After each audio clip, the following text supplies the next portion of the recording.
Hi ಎಲ್ರಿಗೂ ನಮಸ್ಕಾರ. ನಾನು ಗೋಪಿ ಕುಮಾರ್ ಕೆಸನ್ ಚಾನಲಿಂದ ಮಾತಾಡ್ತಾ ಇದ್ದೀನಿ. ಇವತ್ತಿನ ವಿಡಿಯೋದಲ್ಲಿ ಬಂದ್ಬಿಟ್ಟು ಫಸ್ಟ್ ಟೈಮು ಮಿಷಿನ್ ಸ್ಟಾರ್ಟ್ ಮಾಡೋರಿಗೆ ಯಾವ ಥರ ಮಿಷಿನ್ನ ಹ್ಯಾಂಡಲ್ ಮಾಡಬೇಕು ಮತ್ತು ಸ್ಟಿಚಸ್ನ ಯಾವ್ಯಾವ ಥರ ಹಾಕಬೇಕು, ಯಾವ ಥರ ಕಲಿಬೇಕು. ಫಸ್ಟ್ ಬಂದ್ಬಿಟ್ಟು ನೀವು ಟೈಲರಿಂಗ್ ಕಲಿಬೇಕು ಅಂದರೆ ಫಸ್ಟ್ ಮಿಷಿನ್ ಬಗ್ಗೆ ಗೊತ್ತಿರಬೇಕು, ಮಿಷಿನ್ ಹ್ಯಾಂಡ್ಲಿಂಗ್ ಗೊತ್ತಿರಬೇಕು. ಮಿಷಿನ್ ಹ್ಯಾಂಡ್ಲಿಂಗು ಮತ್ತು ಸ್ಟಿಚಸ್ಸು ಇವೆಲ್ಲ ಗೊತ್ತಿಲ್ದಿದ್ರೆ ನೀವು ಡೈರೆಕ್ಟಾಗಿ ಮಿಷಿನ್ ಮೇಲೆ ಬ್ಲೌಸ್ ತೊಗೊಂಡು ಅಟ್ಯಾಚ್ ಮಾಡ್ತೀವಿ ಅಂದರೆ ಅದಾಗದೇ ಕೆಲಸ. ಅದೇ ರೀತಿ ಸ್ಟಾರ್ಟಿಂಗ್ ಯಾವ ಥರ ಸ್ಟಿಚಸ್ಸು ಪಕ್ಕ ಹಾಕೋದು, ಕ್ರಾಸ್ ಬಟ್ಟೆ ಇದ್ದರೆ ಯಾವ ಥರ ಹಾಕಬೇಕು, ಆ ಥರದನ್ನೆಲ್ಲ ಬೇಸಿಕ್ ನಾಲೆಡ್ಜನ್ನ ಯಾವ ಥರ ಮಿಷಿನ್ ಬಗ್ಗೆ ಫುಲ್ ಟೋಟಲಾಗಿ ಇಟ್ಕೊಂಡು ಸ್ಟಿಚಸ್ ಯಾವ ಥರ ಹಾಕಬೇಕು ಅನ್ನೋದು ತೋರಿಸ್ಕೊಡ್ತೀನಿ. ಅದೇ ರೀತಿ ಒಂದು ನಾರ್ಮಲ್ ಬ್ಲೌಸ್ಗೆ ಲೈನಿಂಗ್ನ ಯಾವ ಥರ ನೀಟಾಗಿ ಅಟ್ಯಾಚ್ ಮಾಡೋದು ಅನ್ನೋದನ್ನು ಈ ವಿಡಿಯೋದಲ್ಲಿ ನಿಮಗೆ ತೋರಿಸ್ಕೊಡ್ತಾ ಇದ್ದೀನಿ. ಅದೇ ರೀತಿ ನೀವೇನು ಮಾಡಬೇಕು ಅಂದರೆ ವಿಡಿಯೋನ ಸ್ಕಿಪ್ ಮಾಡಿದೆ ನೋಡಿ. ಯಾಕಂದರೆ ನಾನು ಮಿಷಿನ್ ಆನ್ ಮಾಡಬೇಕಾದ್ರೆ ಆಗಲಿ ಅದನ್ನು ಟೆನ್ಷನ್ ಮೇಲೆ ಎತ್ತೋದು, ಯಾವ ಟೈಮಲ್ಲಿ ಮೇಲೆ ಎತ್ಕೋಬೇಕು, ಯಾವ ಟೈಮಲ್ಲಿ ದೊಡ್ಡ ಸ್ಟಿಚ್ ಇಟ್ಕೋಬೇಕು, ಯಾವ ಟೈಮಲ್ಲಿ ಸ್ಟಿಚ್ 2.5 ಸ್ಟಿಚ್ ಚಿಕ್ಕದಾಗಿ ಬರೋ ಥರ ಇಟ್ಕೋಬೇಕು, ಸ್ಟಿಚ್ ಮಾಡಬೇಕಾದ್ರೆ ಎಷ್ಟು ಇರಬೇಕು, ಲೈನಿಂಗ್ ಅಟ್ಯಾಚ್ ಮಾಡಬೇಕಾದ್ರೆ ಎಷ್ಟು ನಂಬರಲ್ಲಿ ಸ್ಟಿಚ್ ಇಟ್ಕೋಬೇಕು ಅನ್ನೋದನ್ನು ಎಕ್ಸ್ಪ್ಲೈನ್ ಮಾಡ್ತಾಯಿದ್ದೀನಿ. ಅವೆಲ್ಲ ನಿಮಗೆ ಮಿಸ್ ಆಗುತ್ತೆ, ಅದಕ್ಕೋಸ್ಕರ ವಿಡಿಯೋನ ಸ್ಕಿಪ್ ಮಾಡಿದೆ ನೋಡಿ. ಅದೇ ರೀತಿ ನಮ್ಮ ಚಾನಲ್ನ ಸಬ್ಸ್ಕ್ರೈಬ್ ಮಾಡಿ, ಪಕ್ಕದಲ್ಲಿರೋ ಬೆಲ್ ಬಟನ್ನ ಕ್ಲಿಕ್ ಮಾಡಿ ಆಲ್ ಅಂತ ಆಪ್ಷನ್ ಬರುತ್ತೆ, ಅದನ್ನು ಸೆಲೆಕ್ಟ್ ಮಾಡ್ಕೊಂಡಿದ್ದೆ ಅಂದರೆ ನಾವು ಮಾಡೋಂಥ ಎಲ್ಲ ವಿಡಿಯೋಗಳು ನಿಮಗೆ ನೋಟಿಫಿಕೇಷನ್ ಆಗಿ ಬರುತ್ತೆ.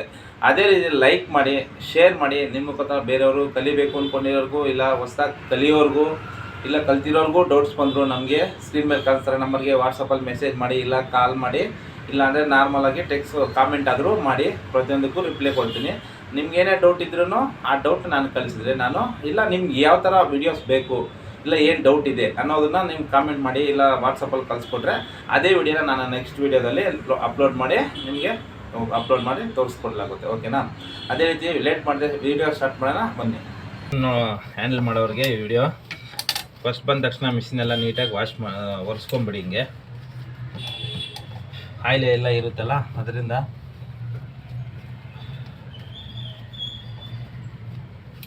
ಇದು ಜುಕ್ಕಿ F4 ಮಾಡಲ್ ಇದು. ಆಮೇಲೆ ಟೆನ್ಷನ್ ಮೇಲೆ ಎತ್ಕೊಂಡು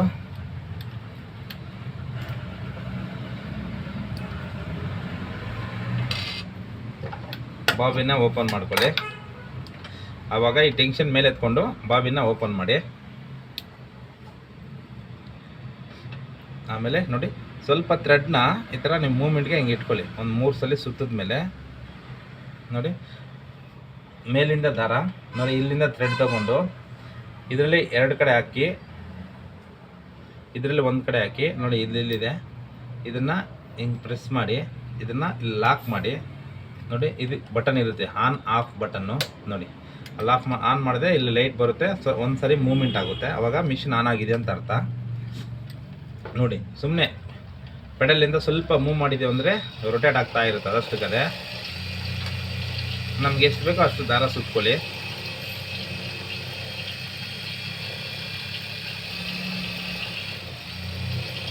ನೋಡಿ ಇಲ್ಲಿ ಆಯಿಲು ಮೇಲೆ ಬರುತ್ತೆ, ಅದು ಮೇಲೆ ಬಂತಾ ಇದೆ ಅಂದರೆ ಆಯಿಲ್ ಕರೆಕ್ಟಾಗಿದೆ ಅಂತಂದರೆ. ಅದು ಸ್ವಲ್ಪ ಬಂದಿಲ್ಲ ಅಂತಂದರೆ ನೀವು ಮಿಷಿನ್ ಮೇಲೆ ಎತ್ತಿ ಚೆಕ್ ಮಾಡ್ಕೋಬೇಕು, ಆಯಿಲ್ ಕರೆಕ್ಟಾಗಿದೆಯಾ ಇಲ್ವ, ಕಮ್ಮಿ ಆಗಿದೆಯಾ. ಹೈಯಲ್ಲಿದ್ದರೆ ಓಕೆ, ಲೋ ಅಲ್ಲಿ ಬಂದಾಗ ಸ್ವಲ್ಪ ಆಯಿಲು ಇಲ್ಲ ಬ್ಲಾಕ್ ಆಗಿಬಿಡ್ತದೆ ಆಯಿಲು. ಅವಾಗೆಲ್ಲ ಏನು ಮಾಡಬೇಕಂದ್ರೆ ಅದನ್ನು ತೆಗೆದು ಹೊಸ ಆಯಿಲ್ ಹಾಕಬೇಕಾಗುತ್ತೆ. ಆಮೇಲೆ ಸೆಟಲ್ಗೆ ಆಯಿಲ್ ಹೋಗಲ್ಲ. ಅವಾಗ ಏನು ಮಾಡಬೇಕು ಅಂದರೆ ಈವ್ನಿಂಗ್ ಹೋಗ್ಬೇಕಂತಂದರೆ ಈ ಸೆಟಲ್ಗೆ ಮಾತ್ರ ಒಂದು 3 ಡ್ರಾಪು, ಜಾಸ್ತಿ ಬೇಡ, ಒಂದು 3-4 ಡ್ರಾಪ್ ಆಯಿಲ್ ಹಾಕ್ಬಿಟ್ಟು ಒಂದು ಸರಿ ಹಿಂಗೆ ಕ್ಲೀನ್ ಮಾಡಿಬಿಟ್ಟು ತಿರುಗಿಸ್ಬಿಟ್ಟು ಹೋದರೆ ನೈಟೆಲ್ಲ ಅದು ನೀಟಾಗಿ ರೊಟೇಟ್ ಆಗಿರುತ್ತೆ, ಬೆಳಗ್ಗೆ ಅಷ್ಟರಲ್ಲಿ ಸ್ಮೂತಾಗಿರುತ್ತೆ. ಬೇರೆ ಎಲ್ಲೂ ಆಯಿಲ್ ಹಾಕೋಂಗಿಲ್ಲ ಈ ಮಿಷಿನ್ಗೆ. ಮತ್ತು ನೋಡಿ ದಾರ ಸುತ್ತಕೊಂಡೆ ಬಾಬಿನ್ಗೆ ಹಿಂಗೆ ಸುತ್ತಕೊಂಡು ನೋಡಿ, ಇಲ್ಲೊಂದು ಚಿಕ್ಕ ಹೋಲ್ ಇರುತ್ತೆ, ಇಲ್ಲಿ ಸೈಡೆಲ್ಲ ಹಿಂಗೆ ಬಂದು ಆಮೇಲೆ ಈ ಕಡೆ ಬಂದು ಹಿಂಗೆ ಲಾಕ್ ಮಾಡಿದ್ರೆ ಥ್ರೆಡ್ ಬರೋಕ್ಕೆ ಸ್ಟಾರ್ಟ್ ಆಗುತ್ತೆ. ಅದಾದಮೇಲೆ ಒಳಗಡೆ ಲಾಕ್ ಮಾಡಬೇಕು. ಆಮೇಲೆ ಇಲ್ಲಿ ಒಂದು ಸ್ಪ್ರಿಂಗ್ ಇರುತ್ತೆ, ಆ ಸ್ಪ್ರಿಂಗಿಗೆ ಥ್ರೆಡ್ ಹಾಕಿ, ಅದಾದಮೇಲೆ ಇಲ್ಲೊಂದು ಮೂಮೆಂಟ್ಗೆ ಇರುತ್ತಲ್ಲ ದಾರ ಸುತ್ತದ ನೋಡಿ, ಹಿಂಗೆ ಈ ಹೋಲ್ಗೆ ಹಾಕಿ, ಅದಾದಮೇಲೆ ಡೈರೆಕ್ಟು ನೀಡಿಲ್ಗೆ ಹಾಕಿ. ಥ್ರೆಡ್ ಯಾವಾಗೂ ಅಷ್ಟೇ ಲೆಫ್ಟಿಂದ ರೈಟಿಗೆ ಬರಬೇಕು ದಾರ. ಇಲ್ಲಿ ಲೆಫ್ಟ್ ಬರೋ ಕಡೆ ಒಂದು ಲೈನ್ ಇರುತ್ತೆ, ಯಾವ ಥರ ಇರಬೇಕು ಅಂತ, ಆ ಲೈನ್ ಇರೋದು ಲೆಫ್ಟಿಗೆ ಬರಬೇಕು. ಲೆಫ್ಟಿಂದ ರೈಟ್ಗೆ ದಾರ ಎಳ್ಕೊಳ್ಳಿ. ಅದಾದಮೇಲೆ ನೋಡಿ ದಾರ ಮೇಲೆ ಬಂತು. ಇದಾದಮೇಲೆ ಒಂದು ಸ್ಟ್ರೈಟ್ ಬಟ್ಟೆ ತೊಗೊಳ್ಳಿ. ಒಬ್ಬೊಬ್ಬರಿಗೆ ಸ್ಟ್ರೈಟ್ ಹೊಲಿಗೆ ಹಾಕೋಕ್ಕೆ ಬರ್ತಾ ಇರಲ್ಲ.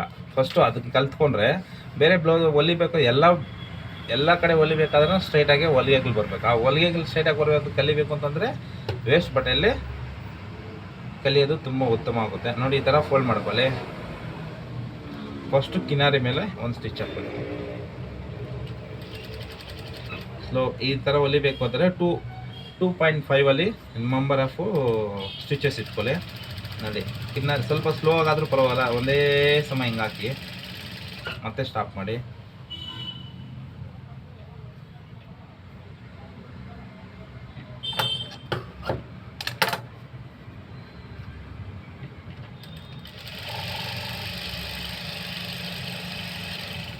ನೋಡಿ ಕಿನಾರಿ ಆಯಿತು. ಅದಾದಮೇಲೆ ಇಲ್ಲಿ ಮೆಂಬರ್ಸ್ ಇರುತ್ತೆ, 1/4 ಇಂಚು, ಅರ್ಧ ಇಂಚು, 3/4 ಇಂಚು, 1 ಇಂಚ್ ಅಂತ. ನಾವೇನು ಮಾಡಬೇಕು, 1/4 ಇಂಚು ಸ್ಟಿಚ್ ಹಾಕೊಳ್ಳೋಣ. ಅಂದರೆ 1/4 ಇಂಚ್ ಅಂದರೆ 1 ಪಾಯಿಂಟ್ ಕರೆಕ್ಟಾಗಿ ಒಂದೇ ಪಾಯಿಂಟ್ಗೆ ಇಟ್ಕೊಂಡು ಇಲ್ಲಿ ಅಂತೂ ಮೆಂಬರ್ ಇರ್ತದೆ, ಅದ್ರ ಮೇಲ್ಗಡೆ ಕರೆಕ್ಟಾಗಿ ಲೆವೆಲಾಗಿ ಹೋಗ್ತಾ ಇದ್ರೆ ಒಂದೇ ಸಮ ಸ್ಟಿಚಸ್ ಬರುತ್ತೆ ಅಷ್ಟೇ, ಏನೇನಿಲ್ಲ.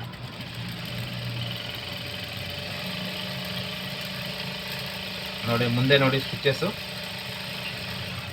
ಒಂದೇ ಲೆವೆಲ್ ಬರ್ತಾಯಿದೆ. ಮತ್ತು ಇನ್ನೊಂದು ಸ್ಟಿಚ್ ಹಾಕಿ ಈ ಥರ ಮಿಷಿನ್ ಹ್ಯಾಂಡ್ಲಿಂಗ್ನ ಸ್ವಲ್ಪ ಕಲಿಬೇಕು. ಮಿಷಿನ್ ಹ್ಯಾಂಡ್ಲಿಂಗ್ ಕಲ್ತಾದ್ಮೇಲೆ ನಿಮಗೆ ತುಂಬ ಈಸಿ ಆಗುತ್ತೆ. ಇವಾಗ ಮೆಂಬರ್ 2 ಇಟ್ಕೊಂಡು ಒಂದೇ ಸಮ ಬನ್ನಿ.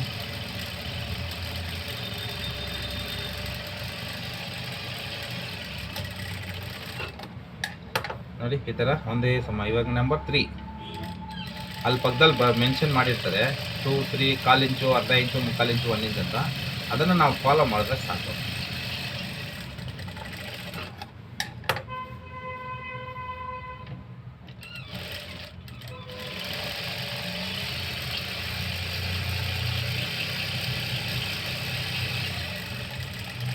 ನೋಡಿ ಈ ಥರ ಸ್ಟ್ರೈಟಾಗಿ ಹಾಕೋ ಸ್ಟಿಚಸ್ಗಳು.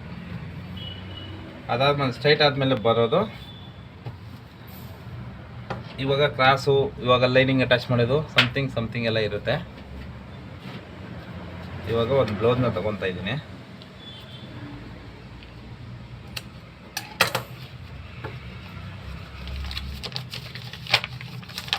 ನೋಡಿ ಕಸ್ಟಮರ್ ಈ ಥರ ಡಿಸೈನ್ ಇದೆ. ಶೋಲ್ಡ್ರ್ 2.5 ಇಂಚ್ ಬರಬೇಕು ಅಂತ ಹೇಳಿದ್ದಾರೆ. ಬ್ಯಾಕ್ ಶೇಪ್ ಈ ಥರ ಬರಬೇಕು. ಟೈಯಿಂಗು, ಪೈಪಿಂಗು ಫ್ರಂಟಲ್ಲಿ ಸ್ಟ್ರೈಟ್ ಬಂದು ಈ ಥರ ಬರೋಂಥದ್ದು. Normal dot blouse. ಈ ಕಡೆ ಬಾಡಿ ಮೆಜರ್ಮೆಂಟ್ ತೊಗೊಂಡಿರೋದಿದೆ. ಇದನ್ನು ಸ್ವಲ್ಪ ಲೈನಿಂಗ್ ಅಟ್ಯಾಚ್ ಮಾಡೋದು ಯಾವ ಥರ ಅಂತ ತೋರಿಸ್ಕೊಡ್ತೀನಿ ನೋಡಿ. ಕಟ್ಟಿಂಗ್ ಮಾಡಿ ಈ ಥರ ಫೋಲ್ಡ್ ಮಾಡಿರ್ತೀನಿ. ಇವೆಲ್ಲ ಎತ್ತಿಕೊಳ್ಳಿ ಸೈಡಿಗೆ ಅಷ್ಟೇ. ಇದು ವೇಸ್ಟೇಜು, ಇದು ಸ್ಲೀವ್ಸು, ಇದು ಬೆಲ್ಟು, ಇದು ಫ್ರಂಟು. ನೋಡಿ ಫ್ರಂಟ್ ಈ ಥರ ಇರುತ್ತೆ. ಫಸ್ಟ್ನೇದಾಗಿ ಏನು ಮಾಡಬೇಕು ಅಂದರೆ ಈ ಥರ ಇಲ್ಲಿ ವೀಲ್ ಮಾರ್ಕ್ ಬಿದ್ದಿರುತ್ತೆ. ವೀಲ್ ಮಾರ್ಕ್ನ ಈ ಥರ ಡಾಟ್ಗಳು ಮಾರ್ಕ್ ಮಾಡ್ಕೊಳ್ಳಿ ಆಯಿತಾ. ಅದಾದಮೇಲೆ ಒಂದು ಪೀಸ್ ಹಿಂಗೆ ಮೇಲೆತ್ತಿ. ಎಂತೂ ಒರಿಜಿನಲ್ಲು ಸೆಂಟ್ರಲ್ಲಿ ಇರುತ್ತೆ, ಉಲ್ಟಾ ಸೀದಾ ಸೆಂಟ್ರಲ್ಲಿ ಇರುತ್ತೆ, ಸೀದಾಗಿರೋದು. ಹಿಂಗೆ ಎತ್ಕೊಳ್ಳಿ, ಇದನ್ನು ಇಟ್ಕೊಳ್ಳಿ. ಅದಾದಮೇಲೆ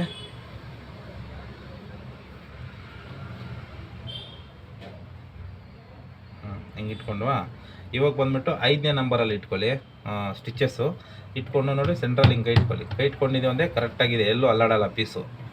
ಹಿಂಗೆ ಇಟ್ಕೊಂಡು ಸ್ವಲ್ಪ ಲೂಸ್ ಮಾಡಿ ನೋಡಿ, ಕರೆಕ್ಟಾಗಿ ಕೈ ಹಿಂಗೆ ಇಟ್ಕೊಳ್ಳಿ. ಸ್ಲೋಗಾಗಿ ಮಾಡಿ, ನಿಮಗೆ ಸ್ಪೀಡಾಗಿ ಆಗಿಲ್ಲ ಅಂದರೆ ಸ್ಲೋವಾಗಿ ಮಾಡಿ. ಇದು ಎಡ್ಜಲ್ಲೇ ಬರಲಿ, ಯಾಕಂದರೆ ಮತ್ತೆ ಹೊಲ್ದಾದ್ಮೇಲೆ ಈಗ ಸ್ವಲ್ಪ ದೂರ ಹಾಕಿದ್ದೀವಿ ಅಂದರೆ ಹೊಲ್ದಾದ್ಮೇಲೆ ಮೇಲ್ಗಡೆ ಸ್ಟಿಚ್ ಕಾಣಿಸುತ್ತೆ. ಅದಕ್ಕೆ ಆದಷ್ಟು ಎಡ್ಜಲ್ಲಿ ಹಾಕಿದ್ರೆ ಏನಾಗುತ್ತೆ ಅಂದರೆ ಹೊಲಿಬೇಕಾದ್ರೆ 1 ಪಾಯಿಂಟ್ ಮಾರ್ಜಿನ್ ತೊಗೊತೀವಲ್ಲ, ಆ ಮಾರ್ಜಿನ್ ಒಳಗಡೆ ಇದ್ದರೆ ನಮಗೆ ಆಚೆ ಕಡೆ ಸ್ಟಿಚ್ ಕಾಣಿಸಲ್ಲ. ಅದಕ್ಕೋಸ್ಕರ ಏನು ಮಾಡಬೇಕು, ನಾವೆಷ್ಟು ಹೊಲಿತೀವೋ ಆ ಹೊಲಿಗೆ ಮಾರ್ಜಿನ್ನು, ಆ ಮಾರ್ಜಿನ್ಗಿಂತ ಆಚೆ ಕಡೆ ಇದ್ದರೆ ನಮ್ಗೆ ಆಚೆ ಕಡೆ ಸ್ಟಿಚ್ ಕಾಣಿಸಲ್ಲ. ಅದಕ್ಕೋಸ್ಕರ ಯಾವಾಗೂ ಲೈನಿಂಗ್ ಅಟ್ಯಾಚ್ ಮಾಡೋದು ಆ ಥರ ಅಟ್ಯಾಚ್ ಮಾಡಬೇಕು. ಹೆಂಗಂದ್ರೆ ನಂಗೆ ಅಟ್ಯಾಚ್ ಮಾಡೋದಕ್ಕಿಂತ ಆಚೆ ಕಡೆ ಸ್ಟಿಚಸ್ ಕಾಣಿಸ್ತಾ ಅಸಹ್ಯವಾಗಿರುತ್ತಲ್ಲ, ಅದಕ್ಕೋಸ್ಕರ ನಾವು ಎಷ್ಟು ಮಾರ್ಜಿನ್ ಇಟ್ಕೊತೀವೋ ಮಾರ್ಜಿನಿಂದ ನೋಡಿ ಇಷ್ಟರಲ್ಲೇ ಸ್ಟಿಚಸ್ಸು ಇರಬೇಕು. ಮತ್ತು ನೋಡಿ ಕೈಯಲ್ಲಿ ಹಿಂಗೆ ಇಟ್ಕೊಳ್ಳಿ, ಮತ್ತು ಮೂಮೆಂಟ್ ಮಾಡಿ.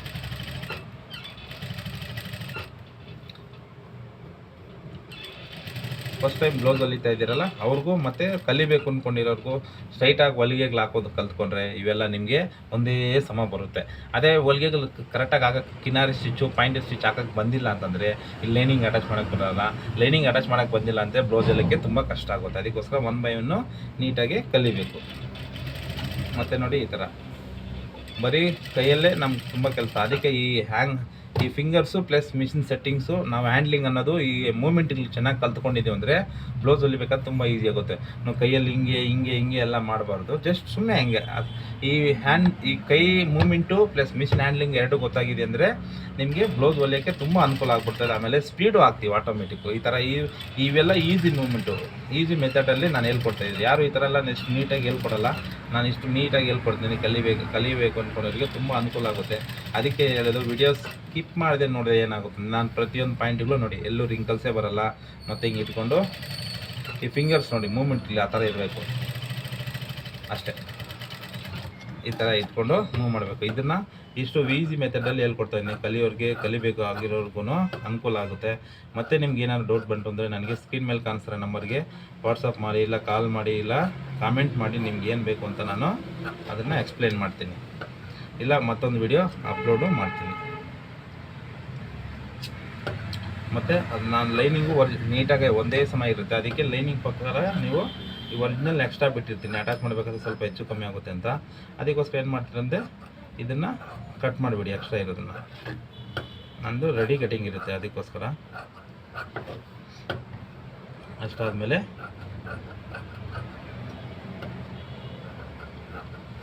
ಒಂದೇ ಸಮ ನೀಟಾಗಿ ಕಟ್ ಮಾಡ್ಕೊಳ್ಳಿ. ಎಲ್ಲ ಬೇಸಿಕ್ ನಾಲೆಜು ಈ ಥರ. ಮತ್ತು ದೊಡ್ಡ ದಾಟಿದು ಸೆಂಟ್ರದು ಇದನ್ನು ಚಟ್ಕ ಹಾಕ್ಕೊಳ್ಳಿ. ಇವೆಲ್ಲ ಪಾಯಿಂಟೆಡ್ ಬರುತ್ತೆ. ಒಂದೆರಡು ಮೂರು ಚಿಕ್ಕದಾಗ ಒಂದೊಂದು ಪಾಯಿಂಟ್ ಇಟ್ಕೊತೀವಿ, ಅದಕ್ಕೋಸ್ಕರ ಅದಕ್ಕೇನು ಚಟ್ಕ ಹೊಡ್ಕೊಂಡು ನಮಗೆ ಮಾರ್ಕಿಂಗಲ್ಲಿ ಗೊತ್ತಾಗ್ಬಿಡುತ್ತೆ. ಅದೇ ರೀತಿ ಇನ್ನೊಂದು ಫ್ರಂಟ್, ಇದು ಸೇಮೆ ಮಾರ್ಕ್ ಮಾಡ್ಕೊಂಡಿದ್ದೀವಲ್ಲ, ಅದು ಲೆಫ್ಟ್ ಬರುತ್ತೆ, ಇದು ರೈಟ್ ಬರುತ್ತೆ. ನಿಮಗೆ ಡೌಟ್ ಬಂತು ಅಂದರೆ ನೀವು ಚೆಕ್ ಮಾಡ್ಕೋಬೋದು ಈಸಿಯಾಗಿ. ನೋಡಿ ಈ ಥರ ಒರಿಜಿನಲ್ ಲೈನಿಂಗ್ ಇಟ್ಕೊಂಡಿದ್ದೀವಿ ಅಂದರೆ ಇದು ನೆಕ್ ಇಲ್ಲೇ ಬರಬೇಕು, ನೆಕ್ ಥರನೇ ಹಿಂಗೆ ಬಂದಿದೆ ಅಂದರೆ ಇದು ಲೆಫ್ಟ್, ಇದು ರೈಟ್ ಪರ್ಫೆಕ್ಟ್ ಆಗಿದೆ ಅಂತ ಅರ್ಥ. ಈ ಥರ ಚೆಕ್ ಮಾಡ್ಕೋಬೇಕು. ಯಾಕಂದರೆ ಇದು ಎರಡೂ ಲೆಫ್ಟೇ ಆಗಿಬಿಟ್ರೆ ರೈಟ್ಗೆ ಇರಲ್ಲ, ಅದಕ್ಕೋಸ್ಕರ ಏನು ಮಾಡಬೇಕು, ಈ ಥರ ಚೆಕ್ ಮಾಡ್ಕೊಂಡಾಗ ನೋಡಿ ನೆಕ್ ಕರೆಕ್ಟಾಗಿ ನೆಕ್ ಬಂದಿದೆ ಅಂದರೆ ಲೆಫ್ಟಿಂದು ರೈಟ್ ಅಂತ ಪರ್ಫೆಕ್ಟ್ ಆಗಿದೆ ಅಂತ ಅರ್ಥ. ಮತ್ತು ಇದನ್ನ ಎತ್ತಿ ಬಿಸಾಕ್ಬಿಟ್ಟು ಇದನ್ನು ಮತ್ತೆ ಲೈನಿಂಗ್ನ ಅಟ್ಯಾಚ್ ಮಾಡಿ. ಅವಾಗೇ ಲೆಫ್ಟ್ದು ಅಟ್ಯಾಚ್ ಮಾಡಿದ್ವಿ, ಇವಾಗ ರೈಟ್ದು ಅಟ್ಯಾಚ್ ಮಾಡ್ತೀವಿ. ನೋಡಿ ಈ ಫಿಂಗರ್ಸ್ ಮೂಮೆಂಟ್ ಹಿಂಗೆ ಇರಬೇಕು. ಮಿಷಿನ್ ಪಕ್ಕ ಕರೆಕ್ಟಾಗಿ ಅದಕ್ಕೆ ಮೂಮೆಂಟ್ ಮಾಡ್ತಾ ಇದ್ದರೆ ನೀಟಾಗಿ ಹೊಲಿಗೆ ಆಗಿಬಿಡುತ್ತೆ. ನೋಡಿ ನಮ್ಗೆ ಎಡಗೈ ತುಂಬ ಸಪೋರ್ಟಿಂಗ್ ಆಗಿ ನೋಡಿ ಈ ಥರ ಬರೀ ಫಿಂಗರ್ಸ್ ಎಲ್ಲ ಏನು ಮಾಡೋಂಗ ಸುಮ್ಮನೆ ಹಂಗೆ ಅದಕ್ಕೆ ಹೆಂಗೆ ಬೇಕು ಹಂಗೆ ಬಿಡ್ತಾ ಇದ್ರೆ ಅದಷ್ಟು ಕದೇ ಹೋಗ್ತಾ ಇರುತ್ತೆ. ಅದು ಪಾಡಿಗೆ ಅದು ಕೆಲಸ. ನಮ್ಮ ಈ ಬೆಳ್ಳಲ್ಲಿ ಏನು ಮಾಡಬೇಕು ಅಂದರೆ ನೋಡಿ ಈ ಬೆಳ್ಳಿಲಿ 5 ಬೆಳ್ಳು ಒಂದೊಂದು ಕಡೆ ಇದ್ದೆ, ಅದನ್ನು ರಿಂಕಲ್ಸ್ ಬರ್ದಿರ ಎಲ್ಲ ಕಡೆ ಕರೆಕ್ಟಾಗಿ ಲಾಕ್ ಮಾಡಿಬಿಡ್ತೀವಿ. ನೋಡಿ 5 ಬೆರಳು ಇಲ್ಲೊಂದಿದೆ ನೋಡಿ. ಇಷ್ಟು ಜಾಗದಲ್ಲಿ ಎಲ್ಲಿ ಲೂಸ್ ಬರೋಕ್ಕೆ ಚಾನ್ಸೇ ಇರಲ್ಲ. ನೋಡಿ ಮತ್ತೆ ಇಲ್ಲಿ ಮೂಮೆಂಟ್ ಇಲ್ಲಿಗೆ ಮತ್ತೆ ಹಿಂಗೆ ತಿರ್ಸ್ಕೊ. ನೋಡಿ ಈ ಥರ 5 ಬೆರಳು ಹಿಂಗೆ ಇಟ್ಕೊಂಡು ನೋಡಿ ಇಷ್ಟು ಜಾಗದಲ್ಲಿ ಲೂಸ್ ಬರೋಕ್ಕೆ ಚಾನ್ಸೇ ಇಲ್ಲ. ಎಲ್ಲ ಬೆರಳು ಲಾಕ್ ಮಾಡಿರ್ತೀನಿ. ಮತ್ತು ಹಿಂಗೆ ತಿರ್ಸ್ಕೊಳ್ಳಿ. ಮತ್ತು ಇಷ್ಟು ಜಾಗ ನೋಡಿ ಹಿಂಗೆ ಅಷ್ಟು ಜಾಗದಲ್ಲಿ ಲೂಸ್ ಬರೋಕ್ಕೆ ಚಾನ್ಸೇ ಇರಲ್ಲ. ನೋಡಿ ಮತ್ತೆ ಹಿಂಗೆ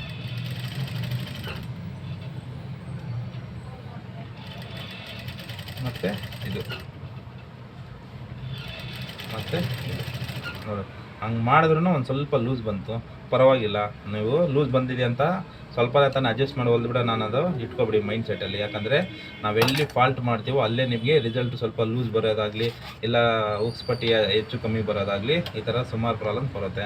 ಅದಕ್ಕೆಲ್ಲ ನಾವು ಚಾನ್ಸ್ ಕೊಡಬಾರ್ದು. ಅದಕ್ಕೆ ನೋಡಿ ಸ್ವಲ್ಪ ಬಿಚ್ಕೊಳ್ಳಿ, ಏನಾಗಲ್ಲ, 2 ನಿಮಿಷ ಕೆಲಸ. ಮತ್ತು ಮೂವ್ ಮಾಡಿ ನೋಡಿ ಮತ್ತೆ ಈ ಥರ ಹಿಂಗೆ ತಿರ್ಸ್ಕೊಂಡು ಹಿಂಗೆ ಮಾಡ್ಕೊಳ್ಳಿ. ಮತ್ತು ಇನ್ನು ಸ್ವಲ್ಪ ಹಿಂಗೆ ಮಾಡ್ಕೊಳ್ಳಿ. ಮತ್ತು ಈ ಥರ ಮಾಡಿ ನೋಡಿ ಆಗೋಯ್ತು ಫಿನಿಶ್.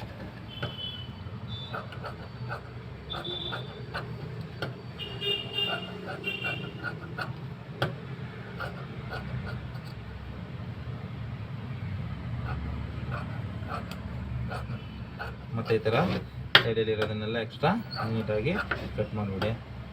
ಮತ್ತು ಈ ಕಡೆದು ನಾರ್ಮಲ್ದು ಅಷ್ಟೇ. ಲೈನಿಂಗ್ ಏನು ಕಟ್ ಮಾಡ್ಕೊಡಿ, ಕರೆಕ್ಟಾಗಿ ಅದ್ರ ಪಕ್ಕದಲ್ಲೇ ಕಟ್ ಮಾಡಬೇಕು. ಲೈನಿಂಗು ರೆಡಿ ಕಟಿಂಗ್ ಇರುತ್ತೆ, ಅದಕ್ಕೆ ಅದನ್ನೇನು ಮುಟ್ಟಕ್ಕೆ ಹೋಗ್ಬೋದು, ಅದು ಹೊಲಿಬೇಕಷ್ಟೇ. ಹೊಲಿಬೇಕಾದ್ರೆ ಮಾತ್ರ ಅದನ್ನ ಟಚ್ ಮಾಡಬೇಕು, ಮಾರ್ಜಿನ್ ಇಟ್ಕೊಳ್ಳೋಕ್ಕಷ್ಟೇ. ಮತ್ತು ಇದು ದೊಡ್ಡದು 2 ಚಟ್ಕ. ಇದು ಫ್ರಂಟ್ ಆಯಿತು. ಇವಾಗ ಬ್ಯಾಕ್ದು ಡಿಫ್ರೆಂಟ್ ಶೇಪ್ ಇದೆ, ಆದ್ರೂ ಅದನ್ನು ನೀಟಾಗಿ ಯಾವ ಥರ ಅಟ್ಯಾಚ್ ಮಾಡೋದು ಅಂತ ತೋರಿಸ್ಕೊಡ್ತಾಯಿದ್ದು ನೋಡಿ. ಈ ಥರ ಶೇಪ್ ಇದೆ. ಇದಕ್ಕೆ ಹಿಂಗೆ ಎತ್ಕೊಳ್ಳಿ ಲೈನಿಂಗು.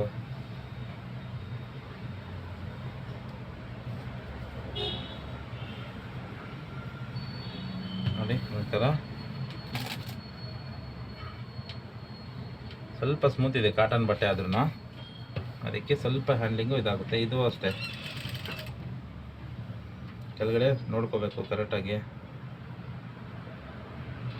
ನೋಡಿ ಇದಕ್ಕೆ ಹಿಂದ್ಗಡೆ ಒಂದು ಕೈ ಇಟ್ಕೊಂಡ್ರೆ ಸ್ವಲ್ಪ ಟೆನ್ಷನ್ ಮೇಲೆ ಎತ್ಕೊಳ್ಳಿ, ಒಂಚೂರು ಹಿಂಗೆ ಕಾಲಲ್ಲಿ ಮೇಲೆ ಎತ್ಕೊಂಡು ಹಿಂಗೆ ಮೂವ್ಮೆಂಟ್ ಮಾಡಿದ್ರೆ ಲೂಸು ಟೈಟು ಬರ್ದಿರ ಸೇಮ್ ಬಂದ್ಬಿಡ್ತದೆ ನಮಗೆ. ಇಲ್ಲ ಆಯಿತು. ಅದಾದ್ಮೇಲೆ ಹಿಂಗೆ ಕಡೆ ತಿರುಗಿಸಿ ನೋಡಿ. ನೆಕ್ ಕಟ್ ಮಾಡಿದ್ರಿಂದ ತುಂಬ ಡಿಸ್ಟರ್ಬೆನ್ಸ್ ಆಗುತ್ತೆ, ಆದ್ರೂ ನಾವು ನೀಟಾಗಿ ಅಟ್ಯಾಚ್ ಮಾಡಬೇಕು. 5ನೇ ನಂಬರಲ್ಲೇ ಇಟ್ಕೊಳ್ಳಿ ಹೊಲಿಗೆ. ನೋಡಿ ಈ ಥರ ಬಂತು. ಮತ್ತು ನೋಡಿ ಇಷ್ಟು ಜಾಗ ಇಲ್ಲಿ ಹೊಲಿಬೇಕಂದ್ರೆ ಇಷ್ಟು ಜಾಗ ಮಾತ್ರ ನೀಟಾಗಿ ಇಟ್ಕೋಬೇಕು. ಇಲ್ಲಿಂದ ಈ ಥರ ಬೆಳ್ಳಿಗೆ ಇಟ್ಕೊಂಡು ಈ ಥರ ಅಟ್ಯಾಚ್ ಮಾಡಿದ್ವಿ. ಮತ್ತು ಈ ಕಡೆ ತಿರ್ಸ್ಕೊಂಡ್ವಿ. ಇವಾಗ ಇಲ್ಲಿ ಹೊಲಿತೇವೆ, ಇಲ್ಲಿ ಜಾಗ ಮಾತ್ರ ನೀಟಾಗಿ ನೋಡಿ ಈ ಥರ ಇಟ್ಕೊಳ್ಳಿ. ಆಮೇಲೆ ಸ್ಟಿಚ್ ಮಾಡ್ಕೊಂಬನ್ನಿ. ಇಲ್ಲಿಗೆ ಸ್ಟಾಪ್ ಮಾಡಿ ಮತ್ತು ಹಿಂಗೆ ಥರ ಸರಿ ಮಾಡಿಕೊಂಡು ಇಷ್ಟು ಜಾಗ ಮಾತ್ರ ಕರೆಕ್ಟಾಗಿರೋ ಥರ ನೋಡ್ಕೊಂಡು ಹಿಂಗೆ ಬನ್ನಿ. ಮತ್ತು ಈ ಕಡೆ ತಿರುಗಿಸಿ ಇಲ್ಲಿ ಮಾತ್ರ ನೋಡಿ ನಾವೆಲ್ಲಿ ಹೊಲಿತೀವಿ ಅಲ್ಲಿ ಮಾತ್ರ ರಿಂಕಲ್ಸ್ ಬರ್ತೀರ ನೋಡ್ಕೋಬೇಕು. ನೋಡಿ ಇಲ್ಲಿವರೆಗೂ ಬಂದ್ವಿ.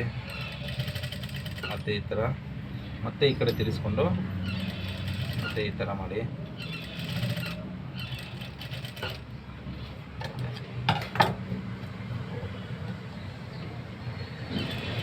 ಮತ್ತು ಸೇಮ್ ಹಂಗೆ ಬೆಳ್ಳಿ ಮೂಮೆಂಟಲ್ಲಿ ರಿಂಕಲ್ಸ್ ಬರ್ದಿರ ಇಲ್ಲಿ ಚೆಕ್ ಮಾಡಿಕೊಂಡು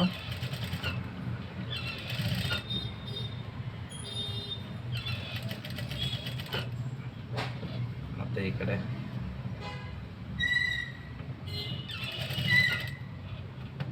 ನೋಡಿ ಈ ಥರ ನೀಟಾಗಿ ಚೆಕ್ ಮಾಡ್ಕೊಳ್ಳಿ. ಇದು ಫ್ರಂಟಲ್ಲಾದರೆ ಸ್ವಲ್ಪನೇ ಇರುತ್ತೆ, ಈಸಿಯಾಗಿ ಅಟ್ಯಾಚ್ ಮಾಡಿಬಿಡ್ತಾರೆ. ಇದು ಯಾಕಂದರೆ ಸ್ವಲ್ಪ ನೆಕ್ ಶೇಪ್ಲೆಲ್ಲ ಡಿಫ್ರೆಂಟ್ ಆಗಿರುತ್ತೆ, ಅದಕ್ಕೋಸ್ಕರ ಸ್ವಲ್ಪ ಕೇರ್ಫುಲ್ಲಾಗಿ ನೋಡ್ಕೋಬೇಕು. ಮತ್ತು ಇಲ್ಲಿ ಮದುವೆ ಬಂದು ಸ್ಟಾಪ್ ಮಾಡಿ.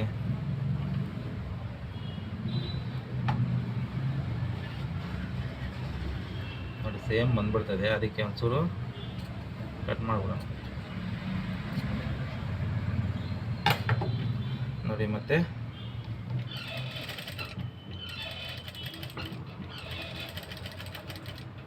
ಅಲ್ಲಿ ತಿರ್ಸ್ಕೊಂಡು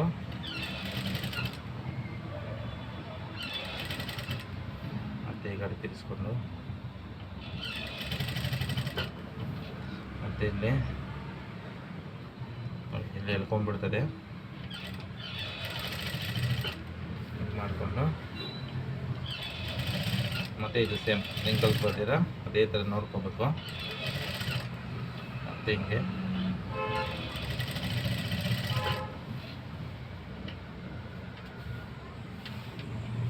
ನೋಡಿ ಎಲ್ಲೋ ರಿಂಕಲ್ಸ್ ಅಂತೀರಾ.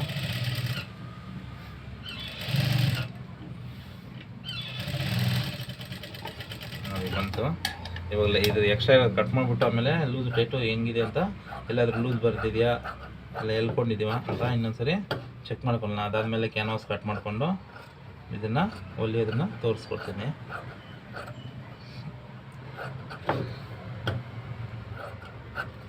ಮಾಡ್ಕೊಳ್ಳಿ. ಅದು ಲೈನಿಂಗ್ ಏನು ಟಚ್ ಮಾಡೋಕ್ಕೆ ಹೋಗಿದ್ದೀರಿ ಅದ್ರ ಪಕ್ಕದಲ್ಲಿರೋದು ಮಾತ್ರ ಈ ಥರ ಕಟ್ ಮಾಡ್ಕೋಬೇಕು. ಅದು ಯಾಕಂದರೆ ಅದು ಪರ್ಫೆಕ್ಟ್ ಕಟಿಂಗ್ ಇರುತ್ತೆ, ಹೊಲಿಬೇಕು ಮಾತ್ರ ಅದು, ಅದಕ್ಕೋಸ್ಕರ. ನೋಡಿ ಎಷ್ಟು ಡಿಫ್ರೆಂಟ್ ನೆಕ್ ಶೇಪ್ಗಳಿದ್ದಷ್ಟು ನೀಟಾಗಿ ಸ್ವಲ್ಪ ಸ್ಲೋ ಆಗುತ್ತೆ, ಪರವಾಗಿಲ್ಲ. ನಮಗೇನು ಕೆಲಸ ನೀಟಾಗಿ ಬರಬೇಕು, ಅದಕ್ಕೋಸ್ಕರ ನೀಟಾಗಿ ಕಟ್ ಮಾಡ್ಕೊಳ್ಳೋಣ. ಅದಾದಮೇಲೆ ಕ್ಯಾನ್ವಾಸ್ ಕಟ್ ಮಾಡಿಕೊಂಡು ಪ್ರೆಸ್ ಮಾಡಿಕೊಂಡು ಮತ್ತು ಪೈಪಿಂಗ್ ಮಾಡಿಕೊಂಡು ಇದನ್ನು ಹೊಲಿಬೇಕು. ಗೋಲ್ಡ್ ಪೈಪಿಂಗ್ ಆಗಿ ಅದು ಯಾವ ಥರ ಅಂತಲೂ ತೋರಿಸ್ಕೊಡ್ತೀನಿ. ನೋಡಿ ಈ ಥರ ಶೇಪ್ಗಳಿದ್ದಾಗ ತುಂಬ ಕ್ರಿಟಿಕಲ್ ಆಗುತ್ತೆ, ಆದರೂ ನಾನು ನಿಮ್ಗೆ ಈಸಿಯಾಗಿರೋ ಮೂಮೆಂಟಲ್ಲಿ ಮೆಥಡಲ್ಲಿ ನಾನು ತೋರಿಸ್ಕೊಡ್ತೀನಿ ಯಾವ ಥರ ಹೊಲಿಬೇಕು ಅಂತ. ನೋಡಿ ಎಲ್ಲ ಶೇಪು ಪೈಪಿಂಗ್ ಬರುತ್ತೆ, ಟೋಟಲ್ ಫ್ರಂಟಿಂದ ಬ್ಯಾಕ್ ಎಲ್ಲ ಶೇಪು ಸುತ್ತಕೊಂಡು ಮತ್ತು ಇನ್ನೊಂದು ಕಡೆ ಲೆಫ್ಟಿನ ಫ್ರಂಟಿಗೆ ಬಂದ್ಬಿಡುತ್ತೆ. ಫ್ರಂಟ್ ಒಂದು ಸೈಡ್ ಸ್ಟಾರ್ಟ್ ಆಗಿ ಇನ್ನೊಂದು ಸೈಟು ಇದೆಲ್ಲ ಸುತ್ತಾಕೊಂಡು ಅಲ್ಲಿಗೆ ಹೋಗುತ್ತೆ. ಅದು ಯಾವ ಥರ ಅಂತಲೂ ತೋರಿಸ್ತೀನಿ ನಿಮಗೆ. ಮೂಮೆಂಟು ಒಂದೇ ಒಂದೇ ಲೆವೆಲಾಗಿ ಗೋಲ್ಡ್ ಪೈಪಿಂಗು.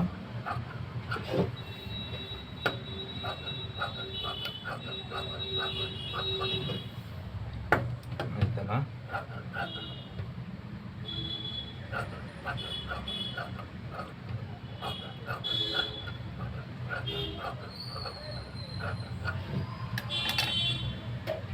ಇದಿಷ್ಟ ಆಯಿತು ನೋಡಿ.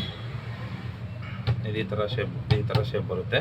ಇಲ್ಲಿ ಟೈಯಿಂಗ್ ಬರುತ್ತೆ. ಈ ಶೇಪ್ಗೆ ಪೈಪಿಂಗ್ ಮಾಡ್ಕೊಬೇಕು. ಎಲ್ಲೂ ರಿಂಕಲ್ಸೇ ಬಂದಿಲ್ಲ. ಓಕೆನಾ? ಇದು ಇವತ್ತಿನ ವಿಡಿಯೋ. ಈ ವಿಡಿಯೋನ ನಿಮ್ಗೆ ಇಷ್ಟ ಆಗಿದ್ರೆ ಲೈಕ್ ಮಾಡಿ, ಶೇರ್ ಮಾಡಿ. ನಿಮ್ಮಿಂದ ಇನ್ನೊಬ್ರಿಗೆ ಹೆಲ್ಪ್ ಆಗಲಿ. ನೆಕ್ಸ್ಟ್ ವಿಡಿಯೋದಲ್ಲಿ ಬಂದ್ಬಿಟ್ಟು ಒಂದೇ ವಿಡಿಯೋ ತುಂಬ ಲೆಂತಿ ಆಗುತ್ತೆ. ಒಂದು ಬ್ಲೌಸಲ್ಲಿ ಬೇಕಂದ್ರೆ ಕಮ್ಮಿ ಅಂದ್ರೆ 2 ಅವರ್ಸ್ ಮೇಲೆ 2 ಅವರ್ಸ್ ವಿಡಿಯೋ ಯಾರು ನೋಡೋಲ್ಲ. ಅದಕ್ಕೋಸ್ಕರ ಇದು ಫ್ರಂಟ್ ಬ್ಯಾಕ್ ಮಾಡಿದ್ದೀನಿ. ನೆಕ್ಸ್ಟು ಫ್ರಂಟ್ ಬ್ಯಾಕ್ ಫಿನಿಶ್ ಮಾಡಿ ಇದನ್ನು ಪೈಪಿಂಗ್ ಮಾಡಿ ಇಲ್ಲಿ ಟೈಯಿಂಗ್ ಬರೋ ಅಷ್ಟರಲ್ಲಿ ಯಾವ ಥರ ಬರುತ್ತೆ ಅನ್ನೋದು ನಿಮಗೆ ತೋರಿಸ್ಕೊಡ್ತೀನಿ. ಓಕೆನಾ? ಡನ್.